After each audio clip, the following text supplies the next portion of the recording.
ಸಾರಿಗೆ ನೌಕರರ ಹಿಂಬಾಕಿ ಹಾಗೂ ಇತರ ಬೇಡಿಕೆ ಹೋರಾಟಕ್ಕೆ ಸ್ವಾರ್ಥತೆ ಮತ್ತು ಪ್ರತಿಷ್ಠೆ ಬಿಟ್ಟು ಸಂಘಟನೆಗಳು ಒಗ್ಗಟ್ಟಾಗಿ ಕೈಜೋಡಿಸಬೇಕು ಎಂದು ನೌಕರರ ಸಂಘಟನೆ ಹಾಗೂ ನೌಕರರು ಕರೆಯನ್ನು ಕೊಟ್ಟಿದ್ದಾರೆ. ಕರ್ನಾಟಕ ರಾಜ್ಯ ರಸ್ತೆ ಸಾರಿಗೆ ನೌಕರರ ಹಾಗೂ ಕಾರ್ಮಿಕ ಸಂಘಟನೆಗಳ ಮುಖಂಡರಲ್ಲಿ ಸ್ವಾರ್ಥ ಮತ್ತು ಪ್ರತಿಷ್ಠೆ ತುಂಬಿಕೊಂಡಿದೆ. ಈ ಸಂಘಟನೆಗಳ ಕೆಲ ನಾಯಕರು ಇದನ್ನು ಬಿಟ್ಟು ಹೊರಬರುತ್ತಿಲ್ಲ. ಆದ ಕಾರಣ ಸಮಸ್ತ ನಾಡಿನ ಎಲ್ಲಾ ಸಾರಿಗೆ ನೌಕರರು ಒಂದಾಗಿ ಹೋರಾಟ ರೂಪಿಸಬೇಕಿದೆ.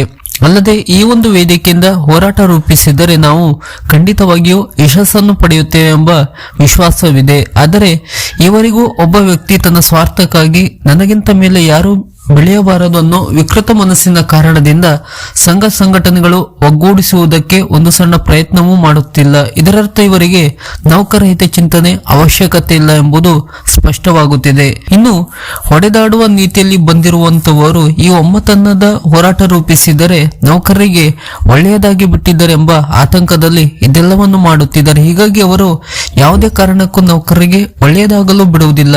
ಕೇವಲ ಬೂಟಾಟಿಕೆ ಮತ್ತು ನೆಪ ಮಾತ್ರಕ್ಕೆ ತೋರಿಕೆಗೋಸ್ಕರ ಹೋರಾಟಗಳನ್ನು ಮಾಡಿಕೊಂಡು ಬರುತ್ತಿದ್ದಾರೆ. ಇವರ ಇಂತಹ ವಿಕೃತ ಮನಸ್ಸಿನಿಂದ ಅಮಾಯಕ ನೌಕರರು ಬಲಿಯಾಗುತ್ತಿದ್ದಾರೆ. ಹಲವು ದಶಕಗಳಿಂದ ಈ ಉದ್ದೇಶವನ್ನು ಹಾಗೆ ಉಳಿಸಿಕೊಂಡು ಬರುತ್ತಿದ್ದಾರೆ. ನೌಕರರ ಬೇಡಿಕೆಗೆ ಕೈ ಜೋಡಿಸಿದರೆ, ನೌಕರರಿಗೆ ಒಳ್ಳೆಯದನ್ನು ಮಾಡಲು ಯೋಚಿಸಿದರೆ ನೌಕರರನ್ನು ವಜಾ, ಅಮಾನತು, ವರ್ಗಾವಣೆ ಹಾಗೂ ಪೊಲೀಸ್ ಕೇಸ್ಗಳಲ್ಲಿ ಸಿಲುಕಲು ಬಿಡುತ್ತಿರಲಿಲ್ಲ. ಎಲ್ಲರನ್ನೂ ಒಗ್ಗೂಡಿಸಿ ಎಲ್ಲರನ್ನೂ ಒಂದೇ ವೇದಿಕೆಗೆ ಕರೆತಂದು ಹೋರಾಟ ರೂಪಿಸಬೇಕಿದೆ. ಆದರೆ ಅದು ಈಗಿನ ಪರಿಸ್ಥಿತಿಯಲ್ಲಿ ಅವಲೋಕಿಸಿದರೆ ಅಸಾಧ್ಯವಾಗಿ ತೋರುತ್ತದೆ. ಹೀಗೆ ನೌಕರರು ತಮ್ಮ ಸಂಘಟನೆಯ ಮುಂದೆ ಸಾಮಾಜಿಕ ಜಾಲತಾಣದಲ್ಲಿ ನೋವನ್ನು ಹಂಚಿಕೊಂಡಿದ್ದಾರೆ. ಸಂಘಟನೆಗಳು ಹಾಗೂ ಸಾರಿಗೆ ನೌಕರರು ಹೋರಾಟದ ರೂಪರೇಷೆಗಳನ್ನು ಸಿದ್ಧಪಡಿಸಿದ್ದಾರೆ. ಆದರೆ ಇಲ್ಲಿ ಒಗ್ಗಟ್ಟಿನ ಮಂತ್ರ ಪಠಿಸುವುದು ಬಹಳ ಕಷ್ಟಕರವಾಗಿದೆ. ಹಾಗಾಗಿ ಹೋರಾಟ ಮಾಡಬೇಕು ಅಥವಾ ಬೇಡವೋ ಎಂಬುದು ಕೂಡ ಇನ್ನೂ ತೀರ್ಮಾನವಾಗಿಲ್ಲ. ಎಲ್ಲರೂ ಒಗ್ಗಟ್ಟಾಗಿ ಕೈಜೋಡಿಸಬೇಕೆಂಬುದು ಸಂಘಟನೆ ಹಾಗೂ ನೌಕರರ ಕರೆಯಾಗಿದೆ.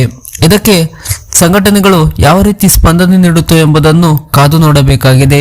ಸಾರಿಗೆ ನೌಕರರಿಗೆ ಸಂಬಂಧಪಟ್ಟಂತ ಹೊಸ ಅಪ್ಡೇಟ್ನ ಮಾಹಿತಿಗಳಿಗಾಗಿ ನಮ್ಮ ಚಾನೆಲ್ ಅನ್ನ ಸಬ್ಸ್ಕ್ರೈಬ್ ಮಾಡಿ ನಮ್ಮನ್ನು ಕೂಡ ಬೆಂಬಲಿಸಿ.